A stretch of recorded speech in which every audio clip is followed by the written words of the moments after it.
मनुष्य का मन स्वभाव से ही चंचल होता है। क्षण भर में यह अनेक विचारों से भर जाता है।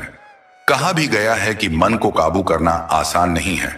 विचारों का आना स्वाभाविक है, लेकिन समस्या तब पैदा होती है जब मन में नकारात्मक या अश्लील विचार उत्पन्न होते हैं। कभी कभी व्यक्ति के चाहने के बावजूद भी ऐसे विचार मन में आ जाते हैं। महात्मा बुद्ध ने ऐसे विचारों को नियंत्रित करने के लिए गहन उपाय बताए हैं। बुद्ध अपने शिष्यों को उपदेश देने के साथ साथ उन्हें भिक्षाटन के लिए भेजते थे।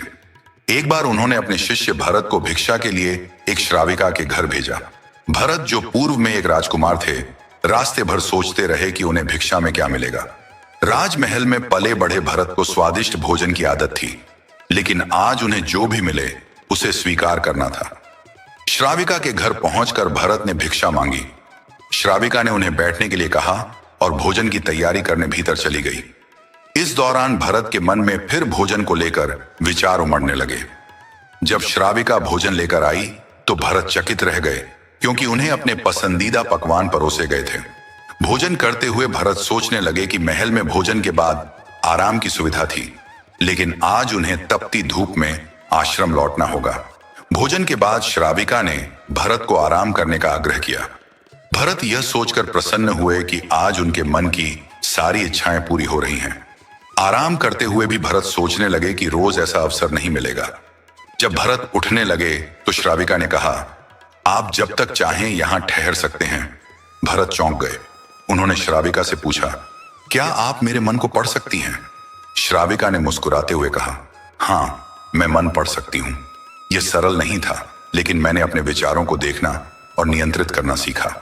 पहले मेरे मन में असंख्य विचार आते थे, लेकिन धीरे धीरे मैंने उन्हें बिना किसी पक्षपात के देखना शुरू किया।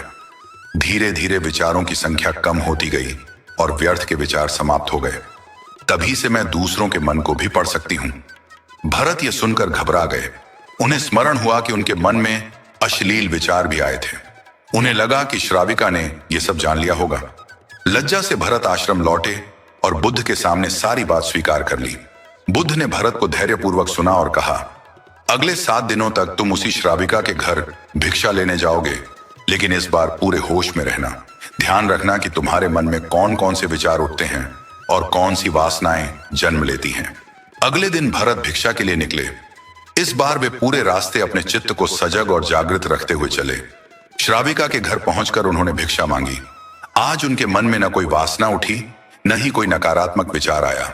उन्होंने शांत चित्त से भिक्षा ग्रहण की और आश्रम लौट आए। बुद्ध के पास पहुंचकर भरत ने उन्हें प्रणाम किया और कहा, आज मुझे जिस आनंद की अनुभूति हुई वैसा आनंद पहले कभी नहीं मिला। यह कहानी हमें सिखाती है कि मन पर नियंत्रण पाने के लिए जागरूकता और आत्मनिरीक्षण अत्यंत आवश्यक है। महात्मा बुद्ध का यह उपदेश आज भी प्रासंगिक है।